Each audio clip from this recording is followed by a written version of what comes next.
school-based vaccination sa duha ka mga pampublikong tunghaan sa dakbayan sa Lapu-Lapu, Gidagsa. Lakip sa mga niadto ang mga wise schedule nga mga magpabakuna sama-sama hingkod ug senior citizens. Nasairan nga ang physical distancing, wa na usab matuman. Si Luan Mayrundina sa report. Midagsa sa covered court sa Abono High School ganihang buntag, dili lang ang mga tinunan nga nanag-edad og 12 ngadto sa 17 anyos apan lakip na mga hingkod ug bisan mga senior citizens. Sa kadaghan sa mga tao, ang linya miabot na sa daplin sa karsada ug wa na usab matuman ang physical distancing. Ang 91 anyos nga si Magdalena Amistad, magduha ka oras nang nagpaabot nga mabakunahan.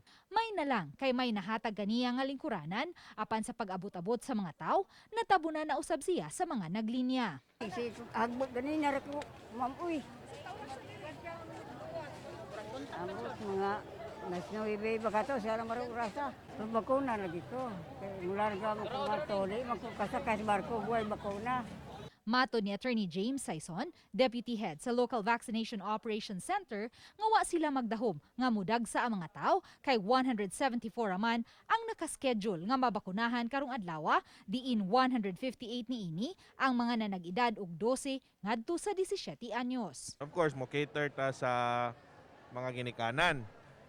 But pagkabaw sa taga-barangay nga naay vaccination po dinhi sa eskwelahan, nahitabo nanganhi ang mga taga-barangay, no, kanang mga residents na nagpuyo dool sa eskwelahan o gusto na i-show silang intention nga magpabakuna. So medyo na overwhelmed ta, nakulang ang atong mga lingkurana, no. So ang atong gibuhat karon, di man kita kabalibad nila kay of course naa naman ang intention nga magpabakuna. Dayag usab ang kakuwang sa mga lingkuranan ug mga personnel. Hinuon human sa pipila ka gutlo, napabalhin ngadto sa mga classrooms ang mga nanaglinya sa karsada ug may nangabot na usab nga dugang mga lingkuranan. Unlike magud og private school, makontrol gyud nimo, no, but this is a public school, so anyone can get in ba. So learning curve din na to, di man ta ka di man ta ka ingon nga perpekto gid atong sistema dayon. Do natay mga sipyat nga ato lang ning makorehiad sa maabot nga adlaw. Susama usab ang sitwasyon sa pediatric vaccination sa Maribago High School nga gibalhin na lang usab ang venue sa covered court sa barangay, inay sa tunghaan. Apan sa gihapon, midagsa ang daghang mga tao nga buot magpabakuna ug nagsikit-sikit na sa linya. Dugang lingkuranan usab ang gipada sa lokal nga hagamhanan kay daghan ang mga nanagbarog na lang.